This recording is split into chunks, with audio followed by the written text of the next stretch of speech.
Lewis Hamilton qualified second at the Hungarian Grand Prix, fought back to fourth after a grid penalty, and still finished fifth. Not because Charles Leclerc passed him. Not because Ferrari lost the race on strategy. Because Hamilton entered an 80 km/h pit lane at 80.1, 1/10 over the limit. That tiny number triggered a 5-second penalty, changed Ferrari's final order, and became Hamilton's fourth penalty across just 3 consecutive race weekends. Then came the radio message that exposed everything. Handing out penalties like crazy. The rule was broken. That part is clear. But when a microscopic violation can erase an entire recovery drive, the real question becomes impossible to ignore. Did the Federación Internacional del Automóvil protect fairness? Or did absolute precision completely overpower common sense? Subscribe to the channel.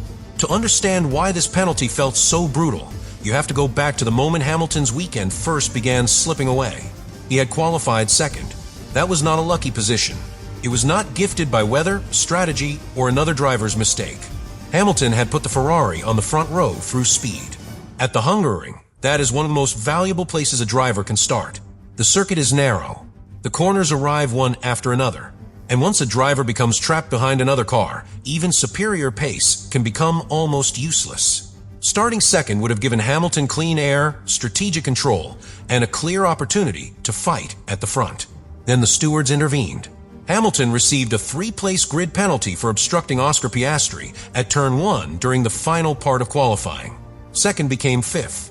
Before the race had even started, Hamilton had already lost the position his lap had earned. And that changed much more than one number on the grid. From second, he could have focused on the leader. From fifth, he had to think about traffic. Cars ahead, disturbed air, higher tire temperatures, more risk through the opening corners, and fewer strategic choices. Think of trying to run through a narrow hallway.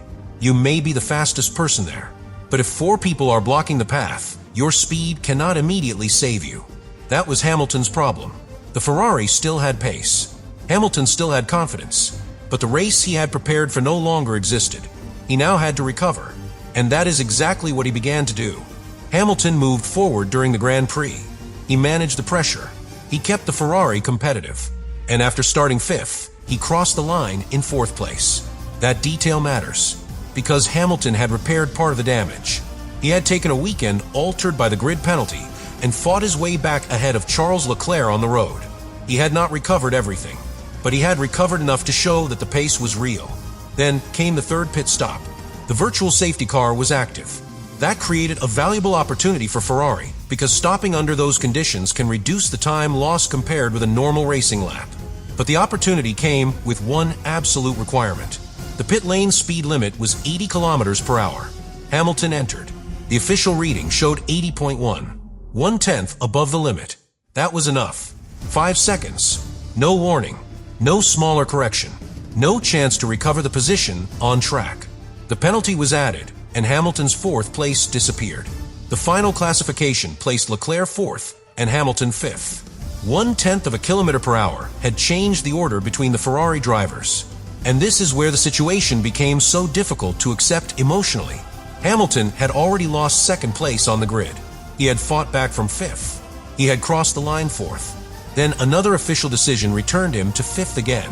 2nd became 5th. 5th became 4th. 4th became 5th. The entire weekend formed a circle. Every time Hamilton moved forward, another ruling pushed him backward. That does not automatically mean the rulings were wrong. The qualifying penalty was confirmed. The pit lane speed was measured above the limit. The governing body applied the rules. But a decision can be technically clear and still feel devastating, especially when the margin is almost impossible to comprehend. 1/10 of a km/h. In everyday life, that difference means nothing. You cannot feel it inside a road car. You cannot see it from the side of the street. You would never notice it without a precise measuring system. In Formula 1, it decided a finishing position. That is why Hamilton's radio reaction carried so much weight. Handing out penalties like crazy. The comment was frustrated but controlled. It was not an accusation of corruption.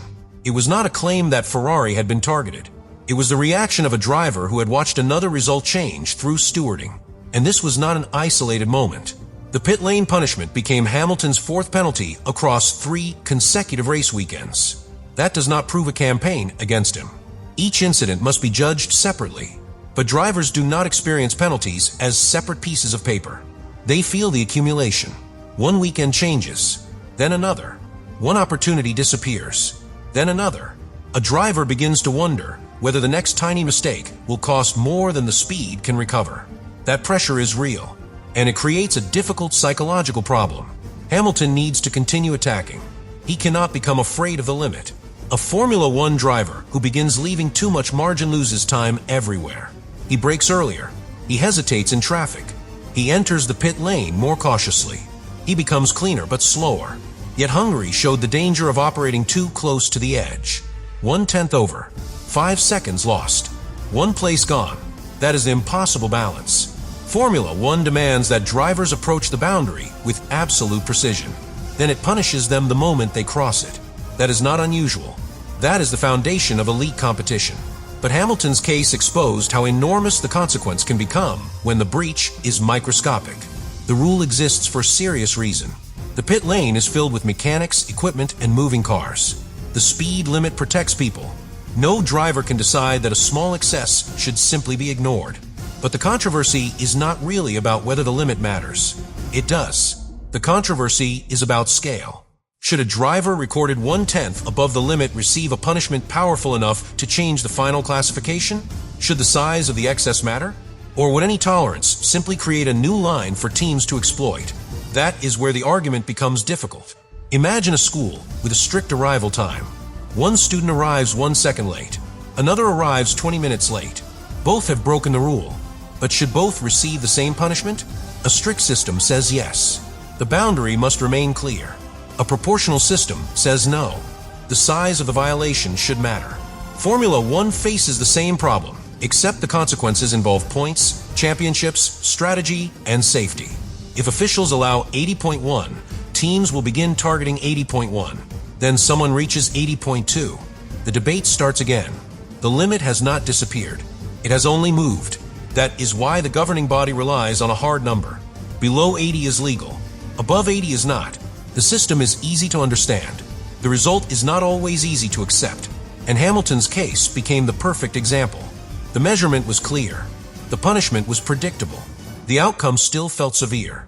Sky Sports Formula One commentator Anthony Davidson also questioned the decision, focusing on how small the excess had been. That criticism did not prove the penalty was invalid. But it showed Hamilton was not alone in finding the consequence difficult to understand. The question had moved beyond the cockpit.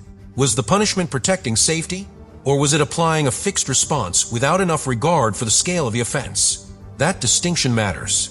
A driver going several kilometers per hour above the limit creates a very different visual and practical situation from one exceeding it by 1/10. Yet both have crossed the same legal line. This is where consistency and proportionality begin pulling in opposite directions. Consistency says every breach must be punished. Proportionality says the punishment should reflect the seriousness of the breach. Both principles sound fair. They do not always produce the same answer, and Hamilton was caught directly between them. Ferrari now has to study more than the final result. The team must separate pace from execution. Hamilton had the pace to qualify second. He had the race speed to recover to fourth on the road, but the official result was fifth. That means the car was not the main problem. The conversion was, turning speed into a result that survives every review. That requires more than driving quickly. It requires perfect communication, perfect timing, perfect judgment, and enough safety margin to prevent one tiny measurement from destroying the work of an entire afternoon. Ferrari may now decide to build more protection into future pit lane entries.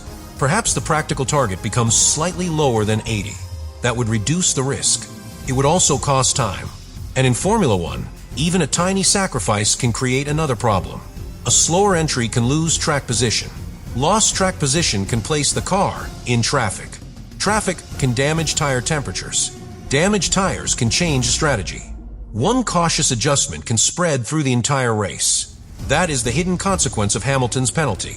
It may affect Ferrari long after Hungary, not through a change regulation, through change behavior.